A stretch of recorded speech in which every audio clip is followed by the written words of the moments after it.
All right, this is Alfred with a brother's voice, increasing the depth, not the volume. So we're trying to get into a deep discussion and look deeper into what's going on with African Americans' voices on, especially specifically male health care, mental health, medical, physical health.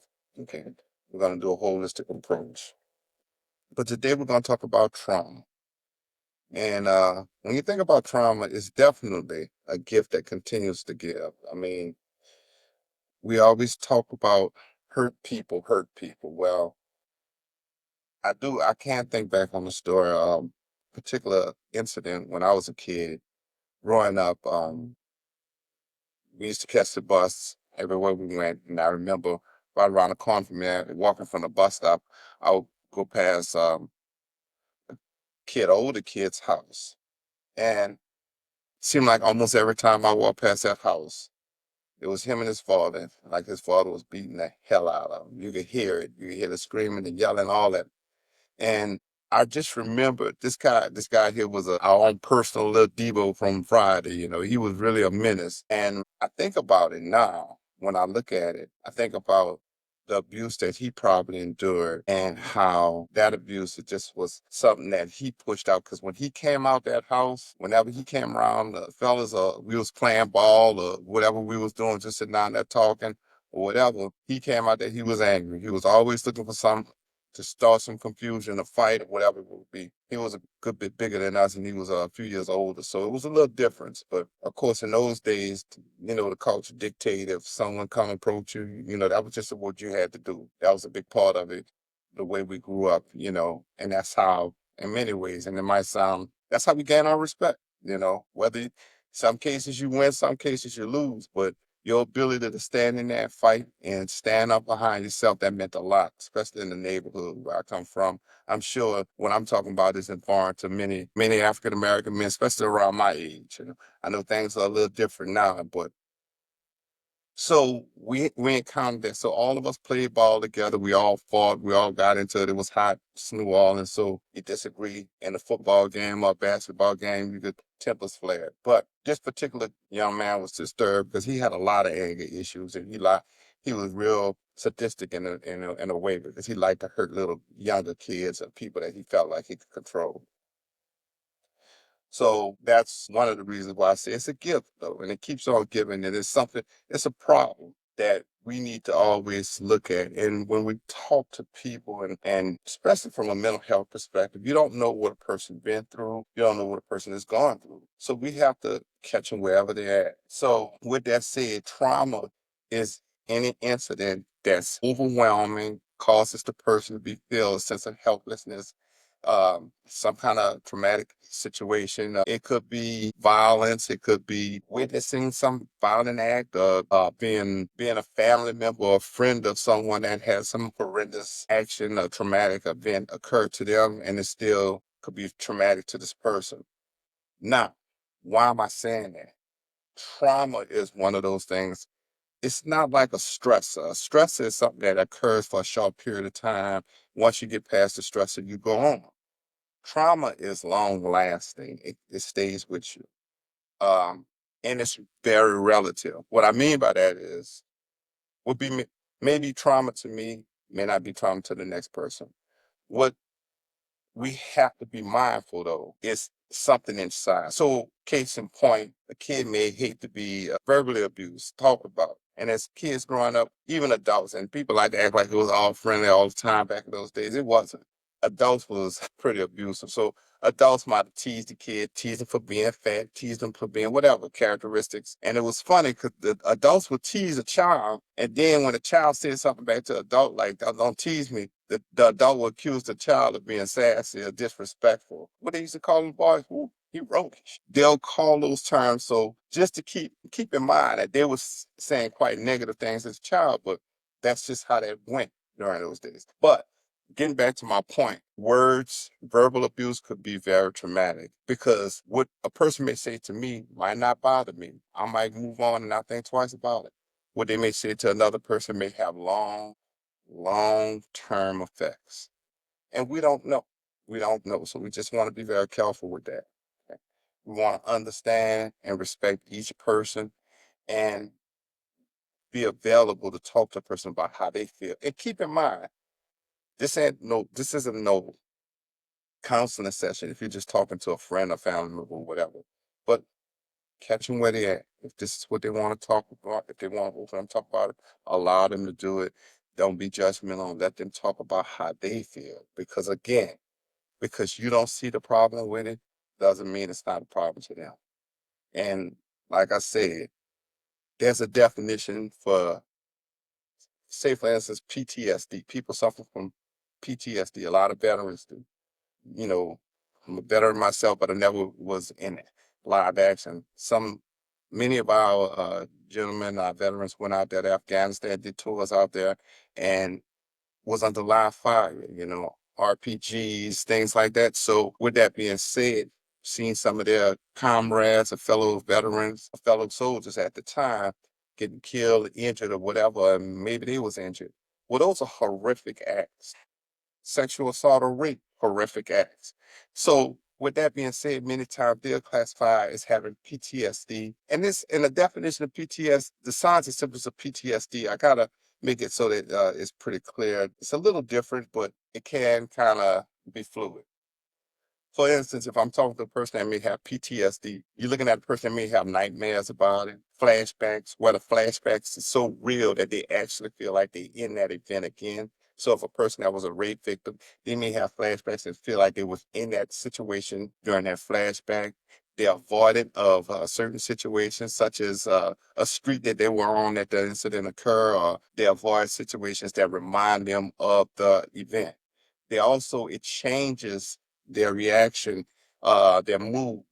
It changes their ability, how they react. Some of them could be very hyper vigilant, and reactive. So with that being said, they could be very dangerous, especially considering it's a male and they might have had some offensive act done to them. This is how you could step on, provoke someone, a cause, bring out a response that you never expected, because they may actually be suffering from PTSD. And if we just stop for a minute and think about it, and I'm gonna move on past the PTSD because I'm more talking about just personal trauma, not necessarily the horrendous, horrific things that we might see in combat or even on the street. Because some people in the street, whether they're in gangs or living a street lifestyle, they may be experiencing it. But what I want to say is that, with that said, PTSD, again, we talk about veterans, but we have to look at the fact that many of our youth, many of our even adult males, have grew up in violent situations, violent environments. So, are seeing a lot of violence, whether it was domestic, whether it was in the street, wherever, or had a lot of violence that was perpetrated upon them. I'm saying that to say you never know who you interact with. One of the main signs and symptoms, specifically with African American men, of PTSD, of trauma, is hypervigilance. That means very fast overreact to things, and it's not nothing thought of. So you could walk towards a person that you just had a few words with, disagreements, and you could appear to be threatening to this person, or seem to be threatening to this person, and this person could react and stab and kill you. And truly, it's a reaction, it's hypervigilant reaction as a result of post traumatic stress disorder. So we have to be mindful of who we deal with and how we deal with people. We don't know what this person has been through. We don't know what the average person has been through. So we need to understand there's a lot of people walking around here with mental health disorders that never been diagnosed. So we want to kind of keep that clear and be careful and understand there's a lot of people suffering out here. But let's get back to common traumatic experiences associated with Black men. One in particular, we deal with systematic racism. Well, how does that affect an African American man as far as being traumatic? One of the words we use when we talk about defining trauma or traumatic events is, many times they have a sense of feeling helplessness. Well, racism in itself, especially aimed at African American men, the whole system was made to make African American men feel helpless, emasculated, without strength. That's why anytime a male African American rebelled on something, the majority of the white majority came down in full force because they want to basically quell anything that seemed like you was gonna stand up and conduct yourself like a man and demand that respect. Well, I'm going to venture to say that that happens even to this day on jobs. It's not going to be the same thing as a bunch of men coming in there with hooded white hoods and about ready to lynch somebody, but it's done in a more, I guess they would say civilized way or more, but none of it's civilized. I'm going to make a case study. We'll talk about a 28-year-old African American male, works in as a professional, worked real hard, highly motivated to move up in his position. Well, he applies for a next specialty area. Let's say in healthcare. Since I work in healthcare, I could mention healthcare. I know that better than most. Since he works in healthcare, he say he's a nurse. He wants to apply for a job in ICU. Well, traditionally, ICU was a place that most of the Caucasians were. So he felt as though he had the drive and the ambition to be able to be an excellent nurse in that environment. But there's gatekeepers, of course. They wouldn't allow him in. Every time he applied, he couldn't get a job. And he knew he had the experience, he had the good recommendations, but he couldn't get the job. And he's seen people that came out I mean, not high school, that graduated from college with no experience in getting a job. And a lot of that, and I've experienced this too, comes from the fact that they don't want Black African American men in certain positions. Why? Because they don't want the feedback. They don't want the feedback. They don't want to have to confront a man, especially if he carries himself like a man. Now they got quite a few that made it because of their temperament, and I'm not saying all of them are weak. I'm not saying all of them kiss ass to get those jobs, but because of their temperament, they could, like they say, could play the game. And then they got some men that don't play the game. That's gonna be a man that's gonna demand their respect anywhere it go. Well, this is in this case of this 28 man.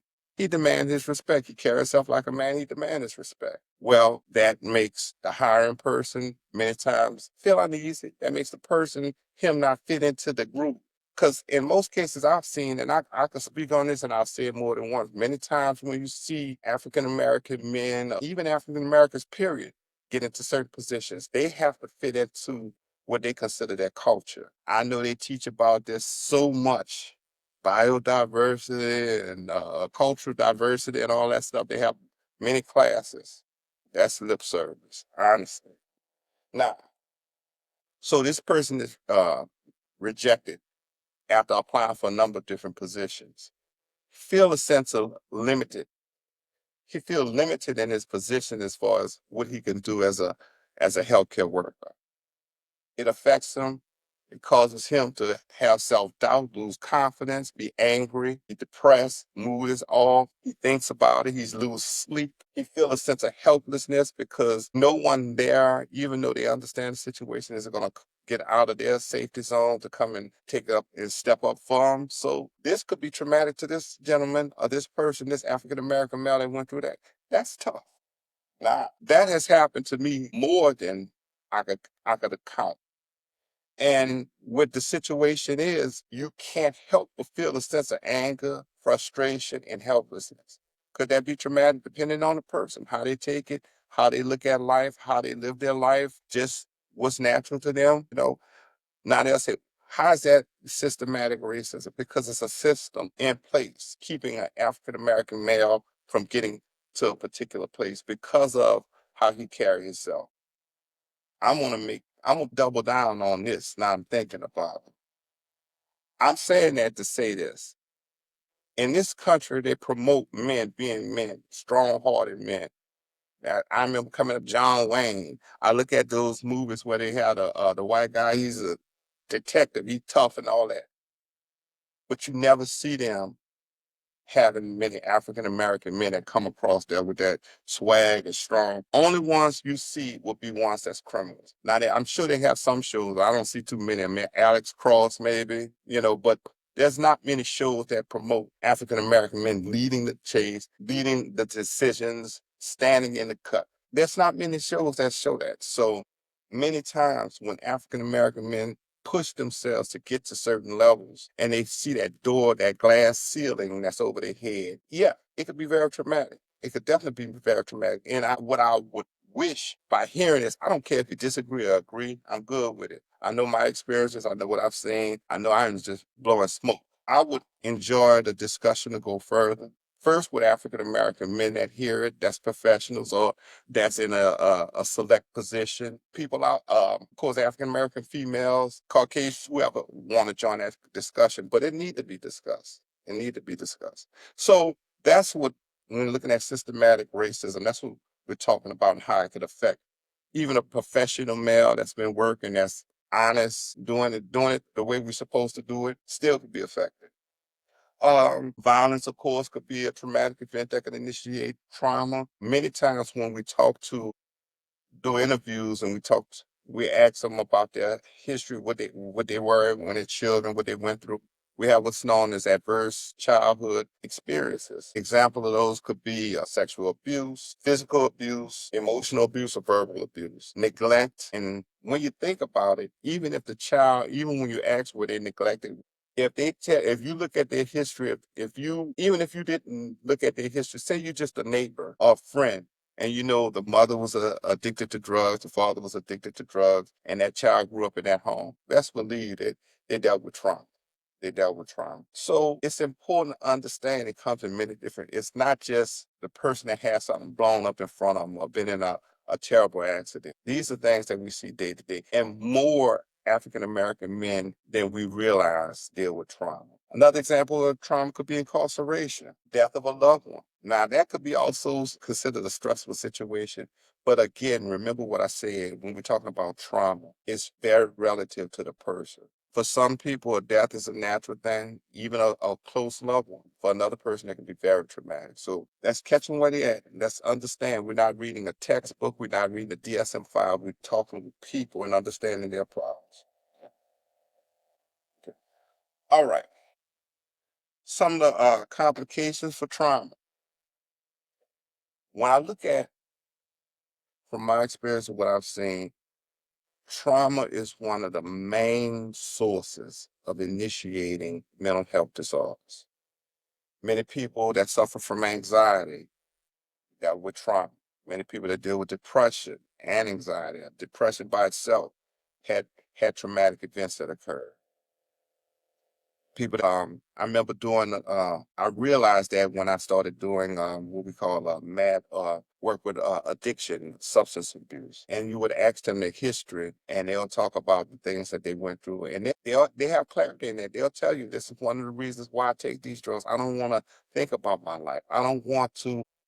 I want to be outside of my life. I want to medicate myself or take this medication so that I don't have to even think about my own life. That's trauma. That's trauma. And when you really get down to the heart of it, a lot of them violated as children, physically, emotionally. So trauma is the root of many, many mental health disorders, many disorders. And we need to be able to address that. Now, some of the barriers of care. One, African American man, is cultural masculinity. We stand, and many of us will not talk about how we feel, our emotions.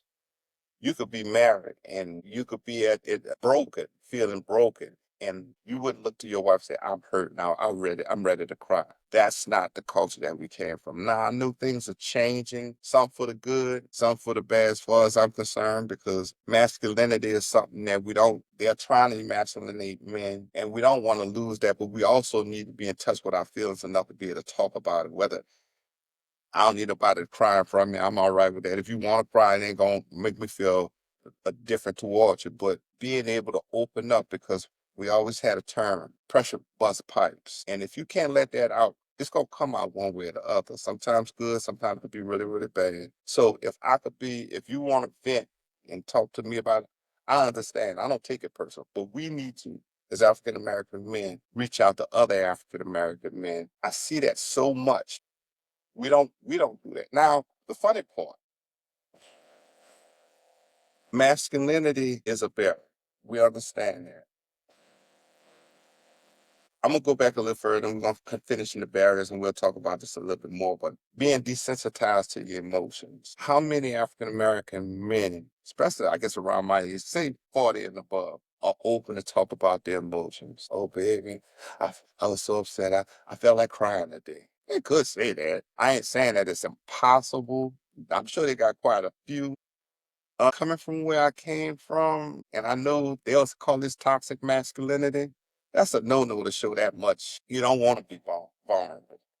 Now, does that take away your manhood? No, I don't agree with that. But I also understand that people been brought up different ways. And I'm not asking no person to spill out their guts in front of me, but what I'm doing as a friend, if I'm a mentor, if I'm a person that's here to help you, all you have to do is talk.